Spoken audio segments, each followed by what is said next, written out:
All right, guys, welcome back to the Church Debater and Preacher Mike. Preacher Mike, how you doing? Hey, man, I am ready, sitting on ready to go. I already have a controversial start to Oh, our well, we've already had an episode where yep, you said that miracles don't happen anymore, right. but yet here the Cincinnati Reds are with the best record in baseball right now. Oh, well, let's put it this way. If it continues, we'll rethink the question. Okay, that's fair enough. I'll tell you a couple things we have coming up. Sometimes in the next couple of weeks, Kent is going to join one of our meetings with us. Really? To follow up on the discussion about demons, because he has a situation that has occurred that he wanted to talk to us about. Well, So we're going to do that. I'm not sure my schedule next Sunday, but we'll do it sometime during the next 2 weeks. So that will be good. Cool. That's cool. Yeah. And I tell you what, it was good to see the every other pew tape taken off of the benches today. Amen. And if there's ever a time we should celebrate with the verse, greet each other with a holy kiss, I think we're finally getting to that point, don't you? I am ready, buddy. I'm ready to start kissing. All right. That works for me. Forget this shaking hand stuff. All right. Let's see how good you are today. Oh, really good. I have found 2 different websites that have sections on them titled almost the exact same title. Here's the 2 websites. The first one is Answers in Genesis. Yep. Okay. The second one is atheist.org. Wow. They both have a page on them almost titled the exact same thing, and that's going to be our discussion today. Nice. The title is Bible Contradictions. Oh, boy. All right. So let's do this first. Here's what I thought I wanted to do first.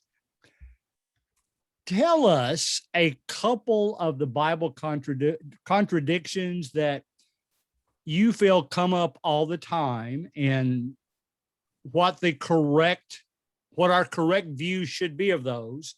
And then go ahead and tell us what's the toughest, I'm using air quotes here, the toughest Bible contradiction to explain. So a couple that are easy to explain away. I hate to use that phrase, but that's basically what we're doing. Right. A couple easy ones to explain while it appears that there's a contradiction, but there's not. And then pick one that is kind of difficult to explain why it's in there. So go for it, Chief. And I'll try to get the light off the side of my face. Oh, okay. All right. One that pops in my head that comes up quite often is what people perceive to be a contradiction between Paul and James on the subject of faith and works. So Paul says in Ephesians chapter 2, by grace you've been saved through faith, not of yourselves. It is the gift of God, not of works, lest anyone should boast. Okay.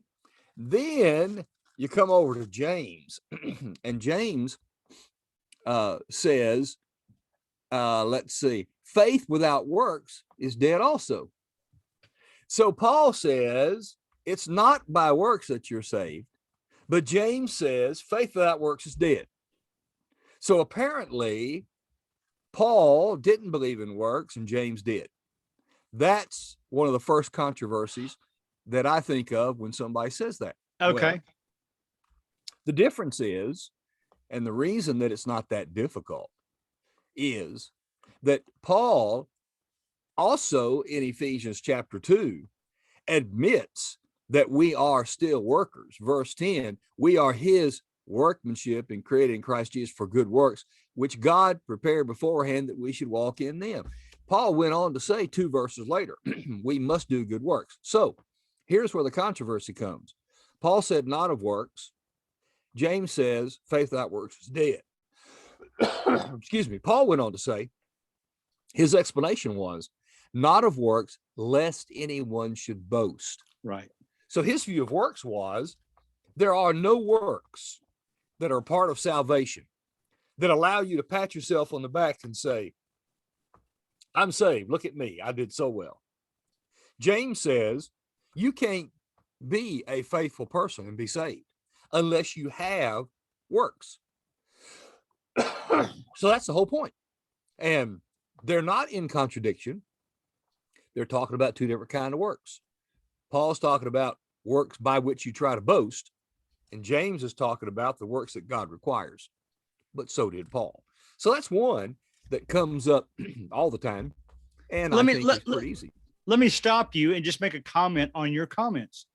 Would Okay. you agree that I've kind of been pushing the thought here lately that works aren't a requirement? It's something not that we have to do, but something that we want to do because we're Christians. Would you go along with that? What I would go along with is what you just said represents the full, mature Christian. Okay. Every full, mature Christian should do what God wants simply because we are appreciative of who God is and what he's done and what he's provided. Now, admittedly, just like children who, when they're young, they have to be told what to do. And they do it because they're told to do it. But you want them to grow to a point where they do it because it's just the right thing to do. Good. And so the difference is the new Christian versus the mature Christian. Okay. And you get choked up every time you talk about it. I do. So. I don't know what's going on here, but you choked me up. That's what it is. That's it. That's it. There's a song in there somewhere. Probably.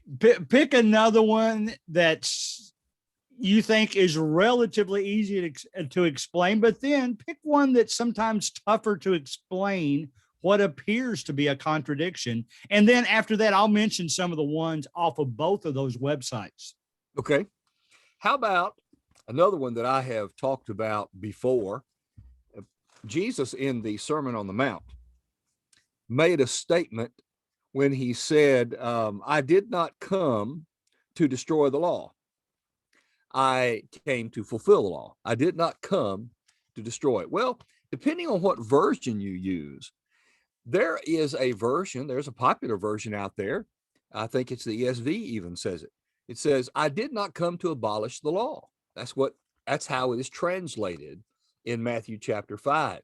And yet, when you turn to Ephesians chapter 2 and verse 14, the text says he abolished the law.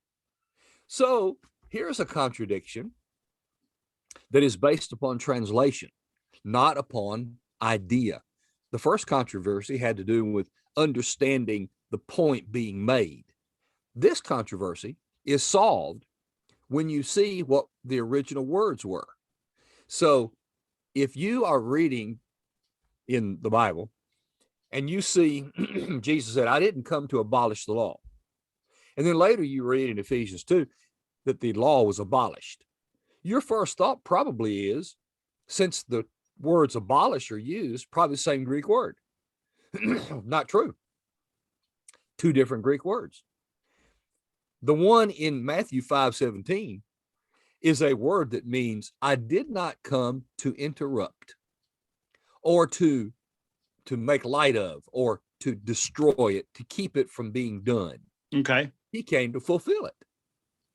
And the word for abolish in Ephesians chapter 2 and verse 14 is a word that means when it has run its course, it's ended.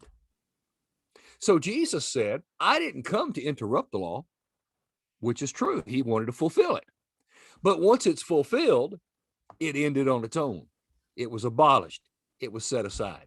So there's a controversy that arises because of different translations. Okay. And that's sometimes fixable if you have more than one translation that you can compare. No doubt. And notice. Okay. Which is easier to do now because we've got all the electronic versions at our fingertips now. So this is easier to get to now than it was back in the 60s or 70s when some of us were growing up. Oh, sure. No doubt about that. No doubt. Which supposed controversy, which supposed contradiction is the toughest to explain? Well,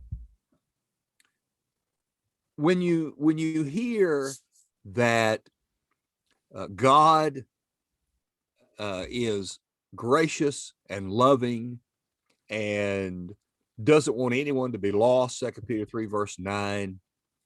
But then you read where, for instance, he reached down from heaven and he killed a man who reached up and touched the Ark of the Covenant. That is a good one. That's a good That's one. very difficult for a lot of people to handle. And I get it. It was one of those that I had to work through. We've been teaching a class on that very topic, so I had to work through it. But when you first read it, and then you add to it the nature of God is such that why would he instruct his people to go in and kill the women and the children? That is a very difficult thing to grasp, for sure, to understand. And so it really takes some time to go in and understand what's going on in that. And it has to do with the nature of God, and it has to do with the nature of humanity, because the truth of the matter is, when you understand it, now you can at least begin to get a handle on it in a way that it doesn't cause your faith to be shaken. But it is difficult. It can be very difficult. Okay. Let me read the first one. I think it's interesting that the ones mentioned in Answers in Genesis, which I believe that's Ken Ham's. Yes, it is. Website, isn't it? That's right. Which, he's built I shouldn't say he's built the ark. The ark. That's good. The Ark Amusement, or whatever they're calling that thing in Kentucky, was, I guess, built with his dime, as is the Creation Museum. That's right. Which is also in that area. The first one that I thought it was interesting, that really the ones that Answers in Genesis brings up, there's not a whole lot of overlap with what was on the atheist site. So evidently each one of them thinks the other one's bringing this up. So this is funny. Okay. But all the right. first one in Answers in Genesis is this: Genesis 1 and 2, is it contradictory? This claim goes that there are two creation accounts.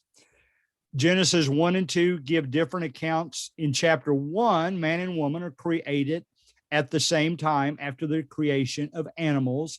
In chapter 2, the animals are created after people. So what's the purpose of those two chapters? That's a great one. To me, growing up, it was, you grow up kind of thinking that each animal there was two of each animal. Right. But right. that's not really right. No, it's not right. Not from chapter 2. So No. Go ahead. That's one that I could have brought up, and it's because it's talked about a lot. And it, again, if you understand what's going on, it clears it up. Chapter 1 is the detail chapter, and it goes through the 6 days of creation and says, here is what I did. I did this, this, this, and this. There you go. Chapter almost 2, like a summary. It is a summary. Yes. It's the summary of the week. That's right. Chapter 2, however, highlights the 6th day, the creation of man. That's all. And on that day, God did what he did in creating animals and in creating man. And he highlights that day because now it's time to focus on, why was man put in the garden? To tend and keep it, verse 15. So that's, I think, what's going on in chapter 2. It's just simply talking about one day instead of 6 days. Okay. All right. From the American Atheist website. And let me just close by saying, not close, let me read their closing on this page, because you can expect what they're trying to go after here. Sure. The first couple of sentences of their conclusion is, what is incredible about the Bible is not its divine authorship. It's that such a concoction of contradictory nonsense could be believed by anyone to have been written by an omniscient God. And they go out of their way, very much so, to every time they type in God, it's in lowercase. So I thought that was kind of interesting. But one of these, the one at the very top of the list, is actually their heading is the permanence of earth. Ecclesiastes 1:4 says the earth abideth forever. They say this is from King James. And 2 Peter 3:10 says the elements shall melt with fervent heat.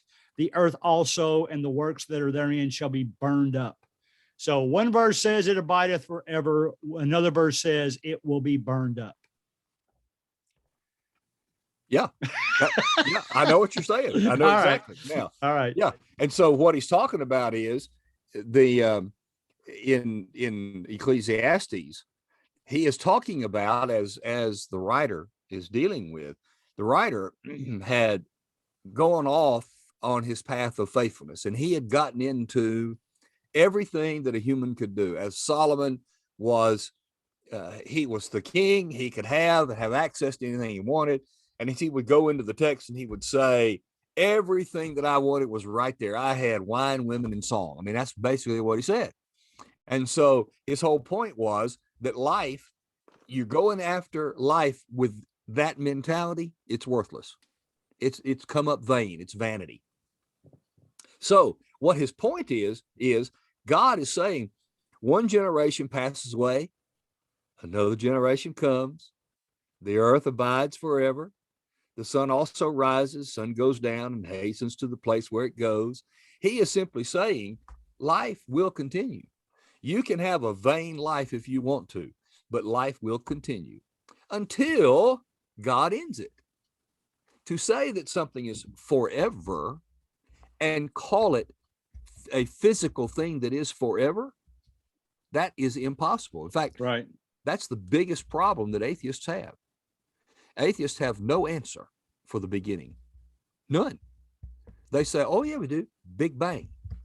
Okay, but where did those gases come from that supposedly banged? Where'd they come up from? Well, they don't have any answer. And so we understand that anything physical is not forever. It doesn't continue, but it is forever. That is, will continue until God ends it. And when God ends it, I'm not going to end it. No nuclear war, no pandemic is going to end this world. Okay. God is going to end it. And at that point, it will have ended, but it would have lasted forever. That is, forever how long God intends it to be. Okay. What do we say to the atheists that ask us, all right, if you're going to hit me with that, where did God come from? There are two facts that are true, and I think any scientist would accept this. Okay. There are two forces in nature, mind and matter. Now you think about it. What else is there? When you boil everything down, what do you have? Mind and matter. That's it. Matter is not eternal. It is temporal. It has to be created. Therefore, the only thing that is eternal is mind, and that is God. God is the mind of creation. So God has always been. You cannot have the beginning of something without something to begin it. God, as has been called, he's the unmoved first mover. That's who God is. He just is. In fact, he calls himself by name in Exodus chapter 3. Moses wanted to know what his name was. He said, I am. He didn't say I will be or was. I am. You can't, in that phrase, have any time. He just is. That's who God is. Okay. All right. You know, that reminded me, I believe before Stephen Hawking passed away, didn't he say that he had figured out how matter could be created from nothing? Have you ever heard that? I'll go back and do some research on that and follow up. But no, but did he die before he told us? I'm not getting into that one. Let me do one more from the atheist side, and then we'll go back to answers in Genesis. Okay. All right. This one has to do with seeing God. Genesis 32:30 says, I have seen God face to face, and my life is preserved. John 1:18 says, no man has seen God at any time. Yep. Go What's the for it. text? The Genesis passage again? The Genesis was 32:30. Genesis 32 and 30. All right, let's see if we can figure it out. Yeah, that's the text where Jacob is going home. He had been away from his family because of a conspiracy he and his mother devised to get his birthright and his brother's inheritance. And he lived away for 20 years. He's coming home. And he's trying to reunite with his brother Esau. And he sends his whole troop. He's now married, has 2 wives. He's got all of these children. He's got a couple of handmaidens. He's got all these animals. I mean, he's really rich, having worked for his uncle Laban. And so he sends everybody over the river. He's going to meet his brother Esau. But before he crossed the river, the Bible says that Jacob was left alone and a man wrestled with him until the breaking of day. Right. Jacob was wrestling with an angel of God. So in the words of Jacob, who has wrestled all night and did not lose to an angel, and the angel appreciated his effort, but the angel left him a mark, if you will. He touched his hip and his hip went out of socket, as a point to say, yeah, you did win, you did do well, but to remind you of this event, he did that. And then when the children of Israel got their rules and laws from God, they were not allowed to eat that portion of the now I don't know what that sound is. Do you hear it? Maybe you're giving the wrong answer. I don't know. There's music coming from somewhere. We'll go into direct intervention again next week. There you go. So anyway, he, in his comment, said, I've seen the Lord face to face. I think it's a hyperbole. I think he's simply saying, well, I've seen God. I've been in the presence of God because of the angel. Okay. All right. I can see that. I can see that. And I think any of us could see that idea. But then God, John 1, is talking about the actuality. See, how is it even possible for a human eye to see a spiritual being? Not possible. You can't have it. And so that's what he's talking about. I just now figured out what it is. Okay. I'm going to watch this. I'm going to go. All right. It's magic. It's magic. Got it. There's somebody in the building playing. That's what I figured. Our system. There we go. I knew you would figure it out eventually. It was fun to watch you. You know, it's fun to watch you do that. I appreciate that. So I think that's the idea. I think one is hyperbole, and the other, I can understand it because no physical eye can see a spiritual being. Not possible. So it's not even possible that Jacob saw the face of God. But in human terms, he did see the face of God. You know what is interesting too? Atheists who come up with these things, they contradict themselves all the time. Does the sun really rise?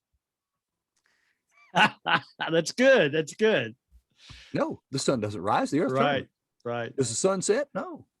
So they're using language in an accommodative way, which is exactly what this is. It's an accommodative language. Why are we not permitted to see that? Why is it impossible when we use it that way all the time? You think atheists ever use God's name in vain? That's really a very interesting question, because to use God's that name in and of itself would be contradictory. It would be. It certainly. I had not even considered that. All right. Is it even possible for them to do that? That's interesting. All right. Also, from Answers in Genesis, some people try to discredit Genesis by saying snakes don't eat dust, as Genesis 3:14 claims, and that therefore the Bible is in error. Do snakes really eat dust like Genesis says? Chapter 3, verse 14. Yeah. Again, we have accommodative language. I mean, if you're getting a fight with somebody, I'm going to put your face in the ground and make you eat the dirt. Do you mean you're going to eat dirt? No, it means I'm going to humble you. I'm going to take you down. I'm going to beat you. The snake apparently was not created to crawl on its belly. It could stand up, and now he confined it to the belly. And so in accommodative language, what's he doing? He's crawling on the ground. He's eating dirt. He's down there with it. He's right there amongst them. I think that's what's going on there. Okay. All right. That's good. That's good. Here's what I want to do. We've got a few minutes before we close. I'm going to change us back to gallery view here so that the recording's got us both on the same screen. Okay.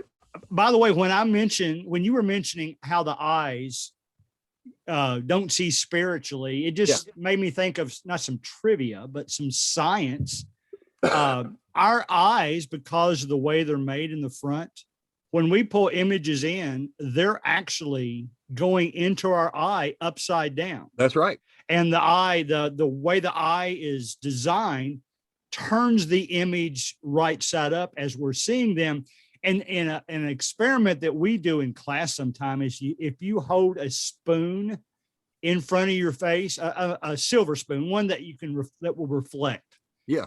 You're looking at yourself upside down in that spoon. If you hold a spoon in front of yourself, you will see yourself upside down. He's looking for a spoon. As much as you here somewhere, as much as you eat in the office, you should be. That's my point. I'm sure I have a spoon here somewhere. I'm going to find it. I'm going to check that out. Hold the.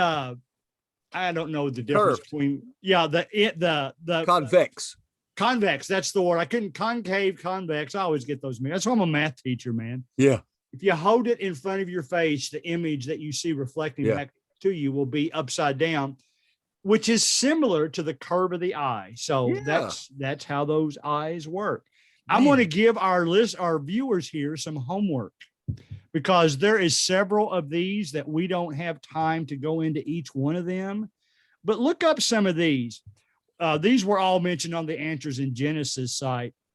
The first one they talk about is from Genesis 17, the age-old question, how old can you be and still have children? 2 Samuel 12, does that support polygamy? Job contradicts James. Does Job contradict James 3-7 when they both talk about the behemoth and the Leviathan? I thought that was kind of an interesting question. Did John the Baptist know Jesus was the Messiah? That's another one they bring up. Does an eagle carry its young on its wings? The reference is Deuteronomy 32:11 there. It brings up Sodom and Gomorrah. What was the primary sin for which God destroyed Sodom and Gomorrah? And there's several of those like that on there. So viewers, take a shot and look some of those up and see what you think. How would you explain that to somebody if that came up in conversation? Because we're already at 28 minutes and I feel like we just got started. Yeah, we might have to do a chapter 2 on this one. Oh, I think so. I wanted to bring up some more off of the atheist site too, because they mention things like the Sabbath day, remember the Sabbath day and keep it holy. Whereas on the other verse they compare it to is one man esteemeth one day above another, another esteem every day alike. The permanence of earth. We talked about that one. Seeing God, human sacrifice, the power of God, personal injury. There's all kinds of things in here. So we might have to have a chapter 2 on this one. Well, that sounds really good. Yeah. So either next week, probably given my schedule, I might be out of town next week. I thought I was going to be out of town this week, but next week we'll try to have our guest on. One of the next 2 weeks we will for sure. And we'll go from there. So it is profound thought time, Mike. What is your profound thought for this week? You've already mentioned today about all the tape being down. Right. My profound thought is how much I've come to appreciate, and today I just stood there and listened to appreciate human sound. Oh, no doubt. Together. It just seems like we have not heard people. And even though it's still muffled with masks, we were hearing people actually have excitement and joy and being together. And the profound thought is, let's be sure that we never fail to appreciate just being human. Excellent. And being together, because excellent. Boy, we missed it, man. I like it. Yeah. All right, guys, that's it for this week. I will give you a hint about our subject that we just talked about. The Bible does not contradict itself. but you may have to go in there sometimes and try to explain some things to other people that feel like it does not. So be prepared for that. And for the record, I still have 2 clocks back here, and Mike was actually early today. So we'll give credit where credit's due. Thank you. Thank you. I was hoping you'd bring that up. All right, guys. We'll see you next week. Say goodbye, Mike. Goodbye, Mike.